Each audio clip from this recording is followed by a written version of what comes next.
Welcome back to Coach's Corner, and with me, Ponca City Wildcat football head coach Josh Allen. And a tough trip to Muskogee, but a lot of times the final score doesn't tell the whole story. First of all, a recap of this game. You were facing some pretty tough competition, and Muskogee has some players that will go on to play Division I football for sure. But they still, finished number one. They finished number one in the district. So we were playing the top team. You were playing the number one team in the district, and this was a tough game. Muskogee wins 48-0, but again, it doesn't always tell the whole story. So give us the story of this game.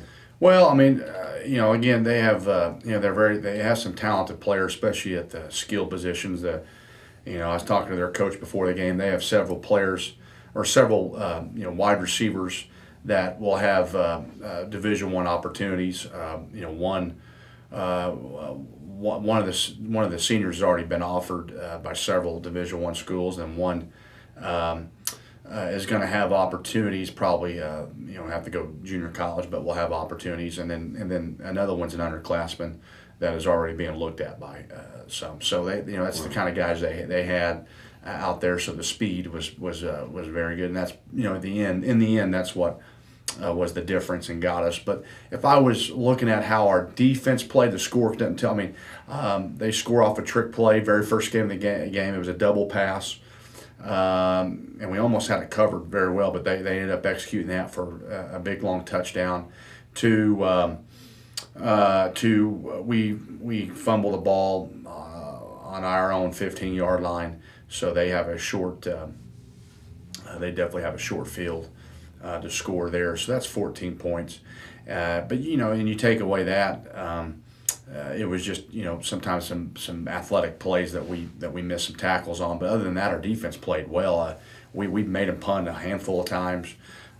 We pretty much stopped their off tackle running game to where they had to throw, and then we even frustrated their throwing game at times. So I was really proud of our defense. Coaches were really proud in that effort. Offense just could not give the defense enough help throughout the game, and so obviously when you're putting the defense in binds, eventually there's plays made against them. So offensively, we'd move the ball well at times. We got we'd move the ball. We got first two drives early in the game. We got down in their side of in their territory, in the red zone in their territory, but just couldn't convert. And part of that is some of they were athletic, and we just couldn't at times overcome that. So we had to string a lot of plays back to back to back, and we couldn't string plays back to back to back on offense enough in a drive, and couldn't make a big play, get over the top of them when we needed to. We were there, but our protection, is either one. We either beat, when we had big play opportunities, we either had the receiver open, but we did lack the protection to get there, or vice versa. Sometimes they were covered and we couldn't get it there. So, it was a little bit one of those. Yeah. Highlight some of the players for us. I know Jared Kimball, Austin Fry, Matt McKinney, Michael Rowland. They all had really good games. Tell us about it. Yeah, our defense, I thought, again, was really proud with how they played.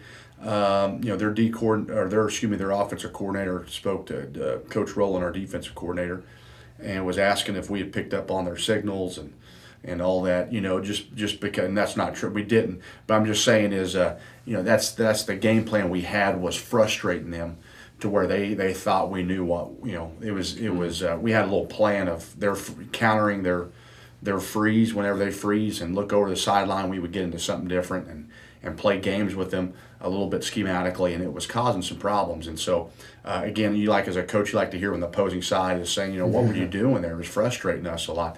And Coach Rowland and the defensive staff, you got to give them credit for coming up with that.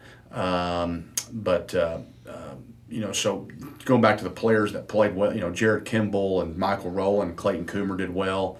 Austin Fry and the inside linebacker had a good game, along with Matt McKinney and Mitch Wilson, Mitch Neeson, the outside backers played well. So, I was really proud of that side of the defense and did well. And even even our secondary, we missed some tackles and they made some big plays in the down the field sometimes. But overall, even our secondary, they played solid at times. So, especially our corners, Locke and and Howie. So it was really, overall not a bad defensive effort.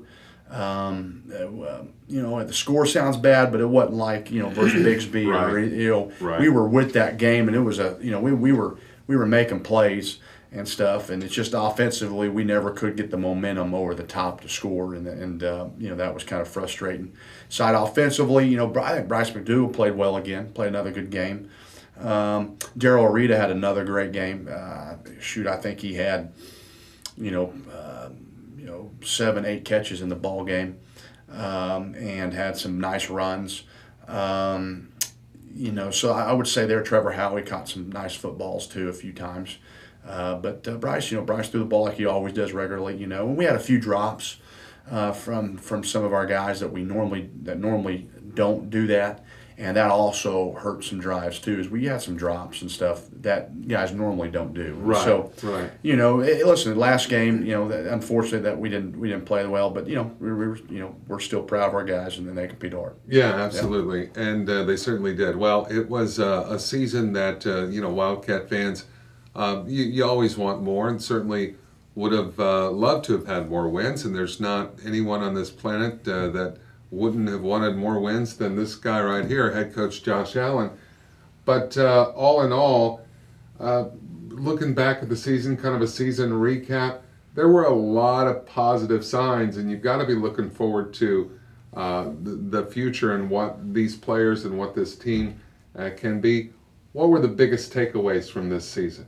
Well, I will say, looking back, there was the positives that honestly, some of our early, when I was telling the press and media early on is that, listen, we lost 4 starting O-linemen from a year ago, and we're having to replace some 4 new guys on the O-line, and that's not usually that's kind of nerve-wracking. Plus and then you throw in a new quarterback, so your O-line and your quarterback pretty much is brand new.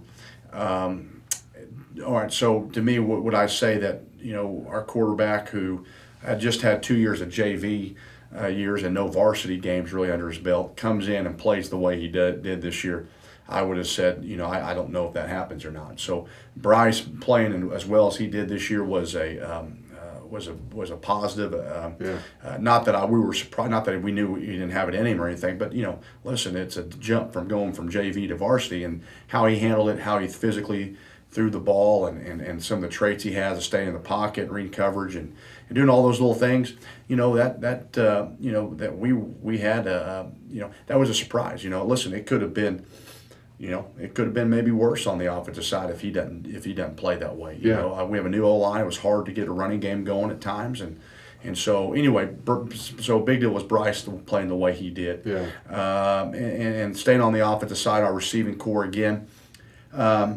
Knew they were a good group of guys, but then obviously didn't know also that they were going to play as well as they did, catching the ball and getting there. So that wasn't as big as a surprise because we knew those guys could do that. But they did it pretty well throughout most of the year, so I was happy with that.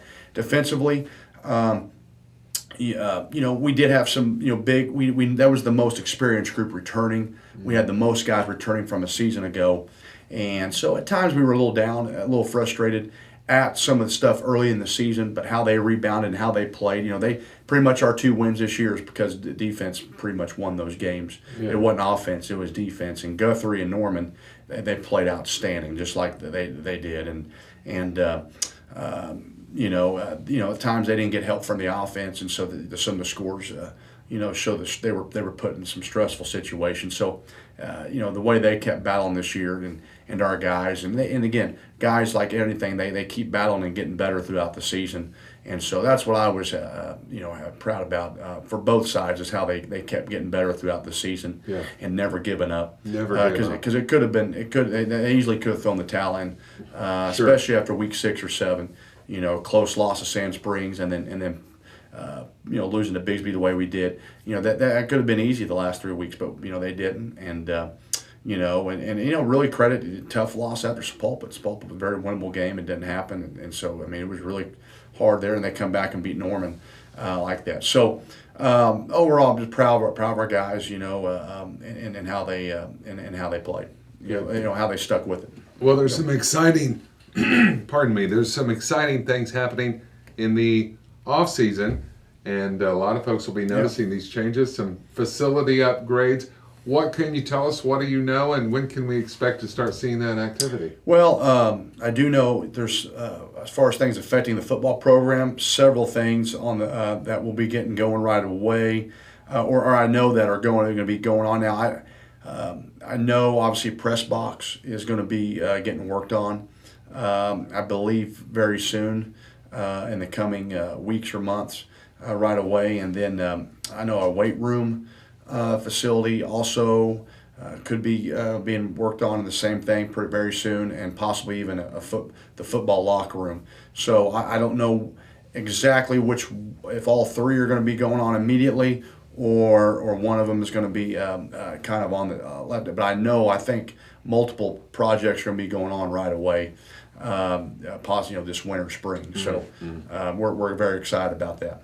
Now, let's talk about looking ahead, returners. I know that there are going to be some players that this is it. When Friday night, Muskogee was a lot of these seniors, their last game of high school football. So looking ahead to next year, what do you see as far as returners, and who are you looking forward to? Well, we obviously, for a guy who plays both ways, Dalen Hawkins, he was injured, during the week 5 game against Barsville.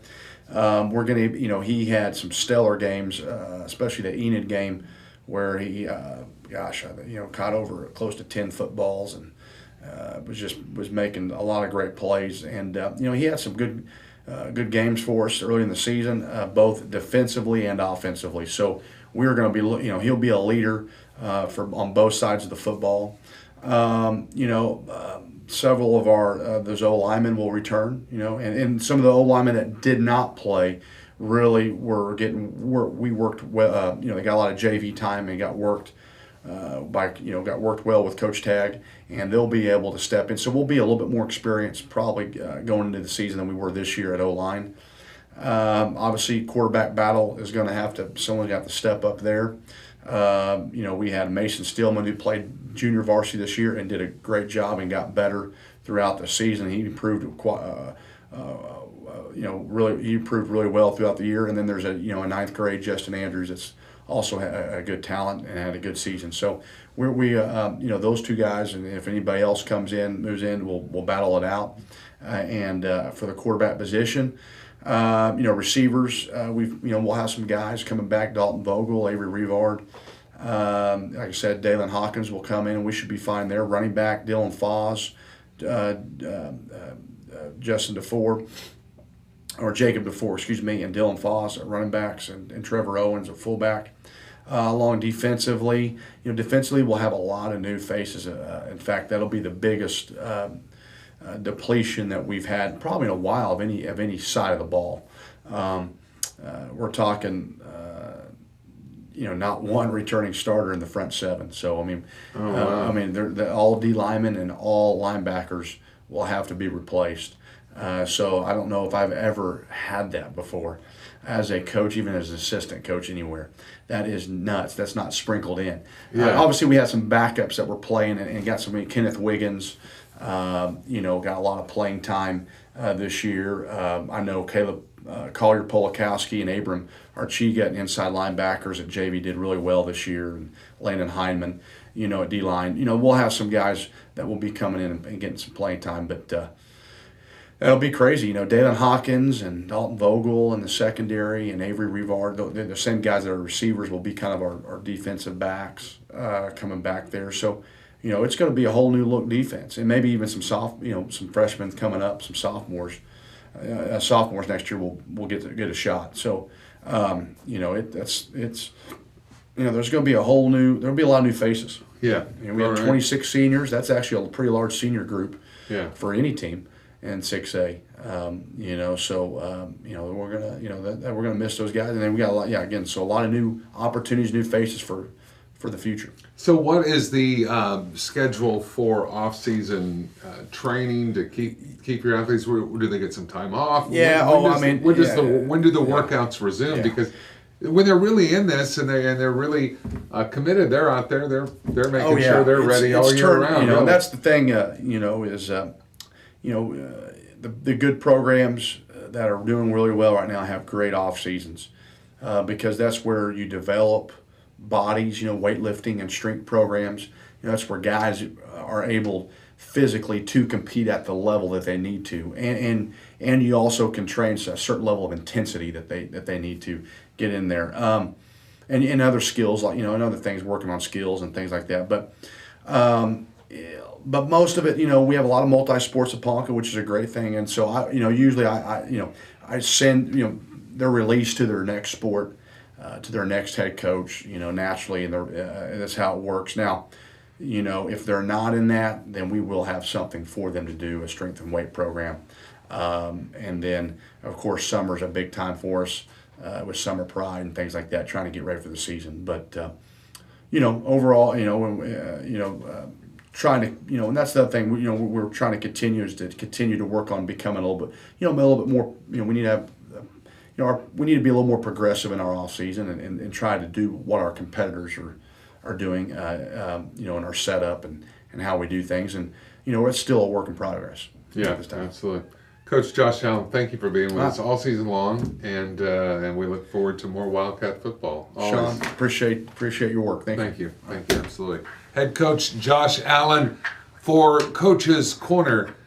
Join us again next week for another edition of Coach's Corner right here.